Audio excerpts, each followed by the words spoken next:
about halfway down, he had a little camp he lived in. Then he built a monstrosity of one up in the air. I don't know what that was for. He never stayed in it. He built it way up in the air. But he was the people used to pick on him a lot. Us kids did too, we shouldn't have. His name was Yardley, and we used to holler, "How many yards in a yardstick?" And he'd come running out of his house. And one day he always wore a black coat, a long coat, even in the summer. And he used to have a little cart. He used to sell stuff. See, he'd go around town and fix clocks and watches. He'd go down, pick up some in that cart and bring them back and fix them, bring them back home and get paid for it.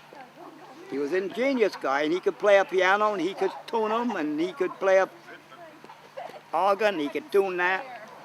He used to keep our clock fixed in West Swansea, that one up on the Whipcomb Mall. He used to fix that. He had it, now Scotty does it, I guess. Scott does it now.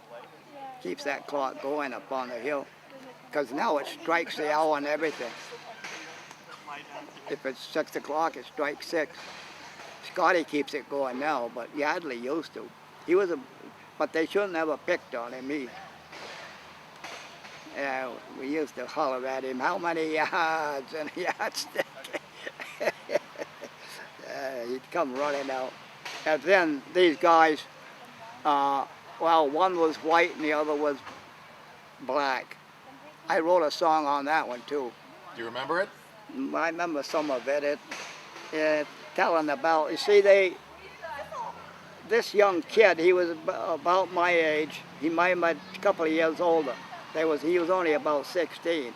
And this Negro, I was trying to think of his name. He had a brother too.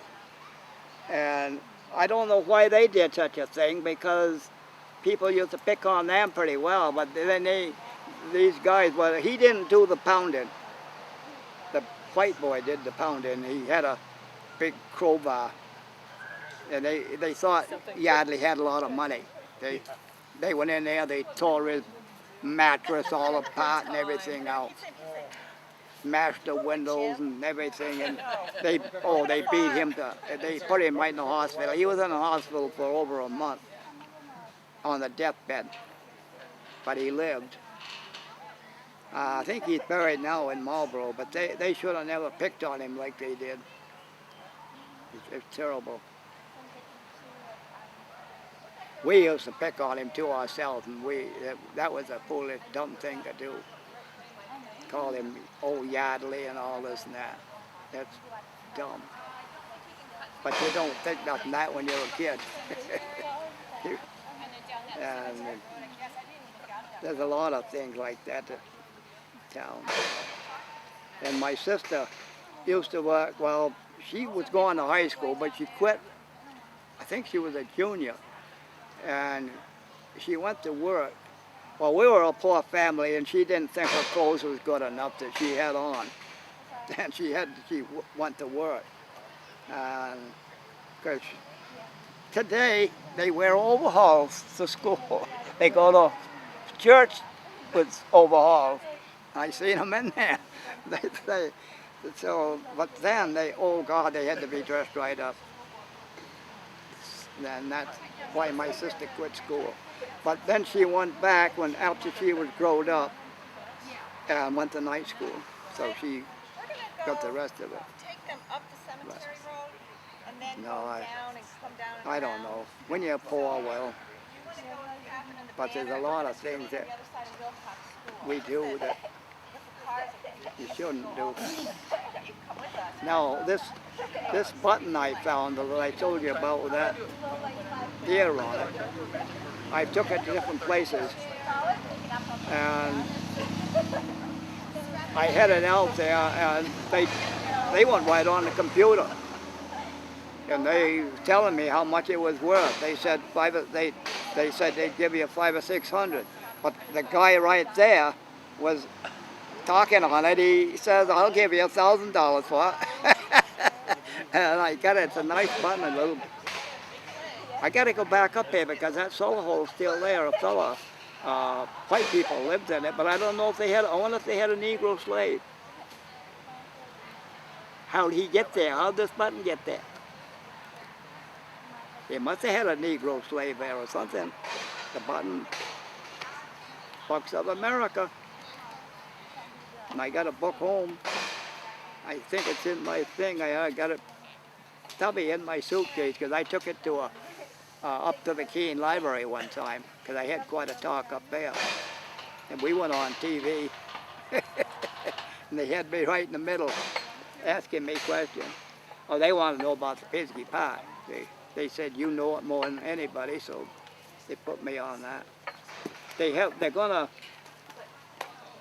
bring it back, I guess, this fall. They're gonna put it on TV. I hope they got a channel that I can see it on. Yeah, one time they took pictures of me pitching ball up in Keene. I was gonna go to my brother's and watch it, but I never did, so I never see myself play. they TV'd me on TV. We happened to win the game, so. How has Swansea changed? How has Swansea changed during your time? Oh God, it's completely changed. How? Tell me. Oh boy, there's a lot of more houses than there ever was. We didn't have that many houses, and I liked it better. Now there's houses everywhere. They're building out in the woods, up our street, especially Cobble Hill Road. They're not building quite so bad on West Street, but Cobble Hill, oh God. There's one guy, he lives up there anyway, and he bought he's bought some of my land too. He was going to build on that, but he hasn't built on it yet. But he's built on the others. Oh, they put a lot of houses up. I don't like that really. I love the woods. And we had a lot of, you go out in the woods, you get down by Plumbers, and there's a lot of fences in there, and it's all wood, see? So you know damn well at one time it was open. And I got a place down there. It's a little stream, and it comes down by itself and goes right into the brook, but it looks like it's been dug. I think somebody had a channel there that's been dug. I don't know what for. Now there's one down by Winchester too, and it's that deep, and it's about this wide. It goes right along the roads down to Northfield. Now I think those have been dug. What for? I don't know. Have you liked living in Swansea? Have you liked living in Swansea? Oh yes, I'd rather live there than I would in Keene or anywhere. Why? Oh, I don't know. Up where we live is nice and quiet. Don't have everybody hollering, yelling, and you don't have a bunch of kids in your yard. And I don't mind kids because I put on these races for the kids, and I had 3 different groups. I must have had over 100 kids, different times though, because I had so many I had to split them up. I didn't have time enough to do it at night, and so I had 3 different groups. And I used to give presents away, you know, like cars and stuff. And the smaller things I give away was gears and stuff that goes in the cars, see? And tires, you have to have tires on them, and they'll wear out. And you have brushes in there, and I used to give them. And I give a lot of that stuff I buy myself. But they had the club. Well, the club began, the old men in the club, because they was older than I was, but they was in their 70s when I was in there. I was probably around 40. And they was kicking about that racetrack we had. And finally, they tore it down, I guess, and then Mickey Lambert was the president, and he wanted me to start it up again. Well, I went in there to see what we had. They took my plywood. I had 2 great big plywoods. I paid for them. They started making a cupboard out of it. there goes my racetrack. I give it up then. The racetrack went. Now we was coming down when we brought those plywood down to Swansea. Mickey and I went up and got it. They were 8 feet by 4. We had them on top of the roof. He was hanging on one side, and I was hanging on the other side out the window. We got way down by Stacy Cole's, you know, where he, well, we got down there, and of course it was pretty open on both sides, and the old wind got to it, and we couldn't hold it. Went right off just like a kite. Went right up in the air, right over Stacy's fence into. Oh, Jesus. Oh, God. We went in and asked Stacy if we couldn't get in his hen yard there to get that out of there. He said, go ahead. But it's funny how that was fairly heavy, but how it did glide through the air, just like a kite. It went right through the air, over the fence. We've had a lot of things. But we used to, when we was kids, we used to, I don't know if you ever had them or not, we call them jumpers. You take an old barrel, you know, the wooden barrel, you know, it's got those stave things in them, they curve up a little. Well, we used to put a block of wood on it, and nail it on it, and jump on it, and go down on the top of the crust, down through the field on the crust. And we'd set on them things, jumpers we called them. And we'd go down through the field. And everything, oh God, we had more fun in those days. What else did you used to do in the AA building? Oh God, I run, of course, them 3 things there, and well, they voted me as the vice president. They wanted me as president, but I didn't want it. I didn't want the vice president either. I was an officer, but I didn't want to be a president or a vice president. But they voted me right in, hollering and cheering for me, and I didn't want it, but I got it. But I'm not in it now anyway. Well, still in it because I'm an honorary member, but I don't go down anymore. What was the club like back then, Walt? Well, before they had the girls in it, we didn't, I think when we got the women in it, that's when we got into trouble. They had the drum corps and stuff, but when they got a bunch of young old women in it, and they started running the club, and that way they had all the say. Even my sister couldn't get along with them. And she was trying to keep it down more, you know. But yeah, that's trouble. They shouldn't have put the women in it. What was it like before the woman? It was a good club. Guys, we used to go up there all the time. And I played pool some, but I wasn't no pool player. I couldn't play pool.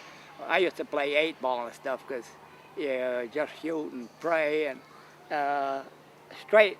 I played this guy in straight pool. He gave me, I don't know, 25 balls or something, Christ, and they still beat me. I couldn't play pool. I used to go and they all used to laugh at me. I'm used to aiming a gun, you know, and I do the same thing. I shut one eye up and aim it. They'd all laugh at me. They said, you're not out in the woods shooting a gun. I couldn't play pool. I could play ping pong pretty good, but I didn't hold my paddle right. I know I didn't. I always hold my hand on the back of the paddle, so I couldn't only use one side. I'd only hit this side. My hand was in the back of it, so I couldn't. But I'd play pretty good. And doubles, we used to play some of the big boys that were real good. We'd beat them because they got in each other's way. They didn't get out of each other's way. The one guy would hit it twice, and you can't. You got to only hit it once. Get out of the way, then you hit it the next time. We beat them every time because they'd see the other guy missed it, and they'd hit it, but you can't do it. So we'd get a point. That's how we could beat it. I like playing doubles, but I didn't like playing alone. I couldn't. And, I used to play this other guy, Conboy, and he played the same style I did. And we'd rally. Most of the time, these guys would drive that ball so hard. they'd get a point or lose a point. They bang, just like that. They either got a point or they lose a point. That ain't no fun. Johnny and I used to go sometimes 20 or 25 bangs across the net before we got a point. That was more fun. But those guys, they were getting a point just about every time they hit it. Somebody, they'd either hit it too hard and too soft, and I didn't like that kind of playing. I didn't go against them guys only on doubles. We could beat them on doubles. So we had a chance to beat them. I mean, we'd playing the other way, you know. And pool, like I said, I wasn't no pool player. I'd get out there and aim with my eyes shut. They'd laugh at me. Hell, I don't know any other way. But we had, the club was all right. I wish we could have kept the racing still going. I got 3 boxes of HO cars now. I had a great big box. I give it to my nephew, my HO cars. He's got he fixed up his barn, so he's got stuff in there. Got shelves and stuff. Got my cars on there and everything. And he's going to get these too. I told him he's going to get these boxes. I'm going to give them to him. How have you earned a living? How did I earn a living? Well, I worked the last 10 years of my working, I worked in a woolen mill. Yeah, that was the best I ever worked. Most of the time when I was real young, teenager, I'd get mad and I'd quit a job. If they started lining me out or something, boom, I was gone. You couldn't say too much to me. I had a quick temper, and if they started scolding me or something, or told me I wasn't doing something right, I was gone. Down the road. I learned the bandsaw. I went into Pittsburgh Plate. My uncle and them worked there. And I went in there and I was a counter. I counted the handle after my uncle and them sawed them. You count them, then you put down how many's in the barrel, because they get paid by piecework. And I write it on a paper and stick it on over where they had a place to put it on their saw. And I had so much time because I was taking stuff upstairs, and they had 2 guys doing that job, 2 old fellas, and they hung up their spikes, but they couldn't. I used to be able to pick. I'd take so many handles out of the top of the barrel, then I'd pick it up with my knees and dump it. See, where they had to dig them all out, I dumped it in the thing, and then I just count them and shove them back in the barrel. So I made it softer there. I get upstairs,